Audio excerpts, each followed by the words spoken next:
Hi guys, welcome to Krishnaprasad YouTube channel. എന്ന് ഞാൻ നിങ്ങളുടെ മുമ്പിൽ പറയാൻ പോകുന്നത് 4 വർഷത്തേക്കുള്ള UG അഡ്മിഷൻ കേരളത്തിലേക്ക് നിലവിൽ വരികയാണ്. എന്ന് വെച്ച് കഴിഞ്ഞാൽ കേരളത്തിലെ യൂണിവേഴ്സിറ്റികൾ UG 4 വർഷത്തേക്ക് കൊണ്ടുവരികയാണ്.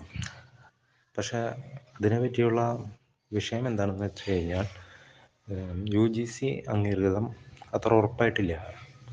ഇത് കേരളം മാത്രമാണ് ഇങ്ങനെ എടുക്കുന്നത് എന്ന് കേൾക്കുന്നത്. എന്ന് വെച്ച് കഴിഞ്ഞാൽ UGC ആയിട്ട് ഒരു ബന്ധമില്ലാതെ അല്ലെങ്കിൽ ഒരു കണക്ഷൻ ഇതുവരെയായിട്ടും സെറ്റായിട്ടില്ല.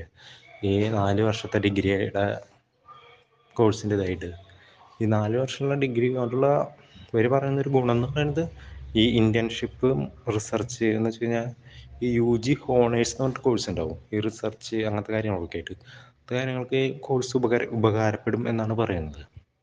പക്ഷേ UGC അപ്രൂവ്ഡ് കിട്ടിയില്ലെങ്കിൽ നല്ല പണി കിട്ടും. കാരണം UGC ആണ് കോഴ്സുകൾക്ക് അപ്രൂവ്ഡ് നൽകേണ്ടത്. UGC അപ്രൂവേഷൻ തന്നില്ലെങ്കിൽ എന്താ ഉണ്ടാവുമെന്ന് വെച്ച് കഴിഞ്ഞാൽ എപ്പോൾ വേണമെങ്കിലും ഈ കോഴ്സ് നിർത്തലാക്കാം. കാരണം ഇവർ കൊണ്ടുവരികയും ചെയ്യും, അവസാനം തന്നെ ഇവർ നിർത്തലാക്കുകയും ചെയ്യും. അങ്ങനെ വരുമ്പോൾ ചേർന്നവർക്കാണ് പണി കിട്ടുക.